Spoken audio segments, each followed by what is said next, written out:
बिस्मिल्लाहिर्रहमानिर्रहीम। अस्सलाम वालेकुम। आप देख रहे हैं हलाल फूड्स यूट्यूब चैनल। आज मैं आपके लिए अंडा ग्रेवी की रेसिपी लेकर आई हूँ। बहुत जल्दी ये रेसिपी तैयार हो जाती है और बहुत मज़े की बनती है। तो चलिए रेसिपी बनाना शुरू करते हैं। सबसे पहले मैंने उबले हुए अंडे लिए हैं 4 अदद। अंडों की क्वांटिटी आप कम भी कर सकते हैं और ज़्यादा भी। अब इनको हमने पीसेस में कट कर लेना है। आप जिस तरह के पीसेस चाहते हैं उस तरह के इसके बना लें, यानी गोल स्लाइस में काट लें, लंबाई में काट लें, आधा आधा अंडे को कर लें या साबुत भी अंडे को रहने दें तो इसमें भी कोई मसला नहीं है, यानी जो आपको इजी लगे वो वाला तरीका अपना लें। मैंने इस तरह लंबाई के रुख इन अंडों को काट लिया है, यानी कि एक अंडे के मैंने 4-4 हिस्से बना लिए हैं। तो अब हम इनको एक साइड पे रख देते हैं और एक पैन मैंने लिया है, इसमें आधा कप मैंने ऑयल शामिल कर दिया है। ऑयल जब गर्म हो गया है तो इसमें मैंने 1 टीस्पून ज़ीरा ऐड कर दिया है। जैसे ही ज़ीरा चटकने लगा है तो अब इसमें हमने पिसी हुई प्याज ऐड करनी है। 2 मीडियम साइज़ के प्याज मैंने लिए हैं और इनका मैंने पेस्ट बना लिया है। इस प्याज को हमने तकरीबन 2 से 3 मिनट तक फ्राई करना है ताकि जो प्याज का कच्चापन है ये ख़त्म हो जाए। ये देखिए मीडियम फ्लेम पर मैंने तकरीबन 2 से 3 मिनट तक इसको फ्राई किया है। तो ये कुछ इस तरह का हो गया है। अब इसमें हमने स्पाइसेस ऐड करने हैं। 1 टीस्पून रेड चिली पाउडर मैंने लिया है, हाफ़ टी स्पून हल्दी पाउडर, हाफ़ टी स्पून काली मिर्च पिसी हुई, टेस्ट के मुताबिक नमक डालें और 1 टीस्पून इसमें मैंने पिसा हुआ धनिया पाउडर शामिल कर दिया है। अब इन सारे मसालों को हमने 1 मिनट तक भून लेना है।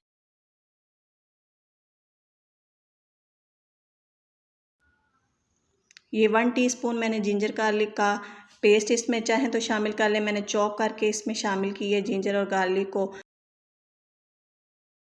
तो इसको हमने 1 से 2 मिनट तक अच्छी तरह से भून लेना है। थोड़ा सा पानी ऐड करेंगे ताकि मसाला जो है ये जलने ना पाए। ये देखिए माशाल्लाह से बहुत ज़बरदस्त हमारी ग्रेवी जो है ये तैयार हो रही है। तो अब इसमें आधा कप हमने फेंटा हुआ दही ऐड कर देना है।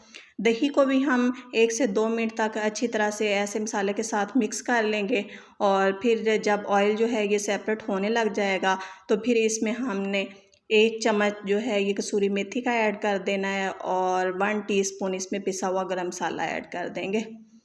इनको भी हमने मिक्स करना है।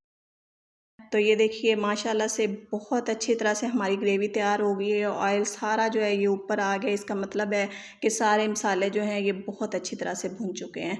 अब इसमें हमने उबले हुए अंडे ऐड कर देने हैं और अंडों को भी हमने बस 1 मिनट तक ऐसे मिक्स करना है। इससे ज़्यादा हम अंडों को मिक्स नहीं करेंगे। फ्लेम हमने यहाँ पर लो कर देना है। अगर ज़्यादा हमने हाई फ्लेम पर अंडों को पकाया तो अंडे हार्ड हो जाएंगे और इनका टेस्ट भी चेंज हो जाएगा। अब इसके ऊपर मैंने कटा हुआ हरा धनिया थोड़ा सा डाल दिया है और 2-3 हरी मिर्चें काट कर मैंने इसके ऊपर डाल दी हैं। बस ये हमारा सालन तैयार है। फ्लेम ऑफ कर देंगे और इसको हम डिश आउट कर लेंगे।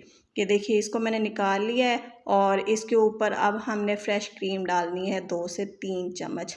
बहुत ही ज़बरदस्त टेस्ट आएगा इसके ऊपर क्रीम डालने से और इसकी लुक भी माशाल्लाह से बहुत अच्छी आ रही है। तो आप इसको नान, चावल, चपाती जिस चीज़ के साथ चाहें आप इसको सर्व कर सकते हैं। बहुत ही टेस्टी और झटपट बनने वाली रेसिपी है और ग्रेवी तो बहुत ही शानदार तैयार हुई है। आप इस रेसिपी को ज़रूर ट्राई कीजिएगा। बहुत देर तक आपको चूल्हे के आगे खड़ा नहीं होना पड़ेगा। तो रेसिपी पसंद आए तो वीडियो को लाइक और शेयर करें और इस तरह की अच्छी अच्छी वीडियोस देखने के लिए हलाल फूड्स चैनल को सब्सक्राइब करें।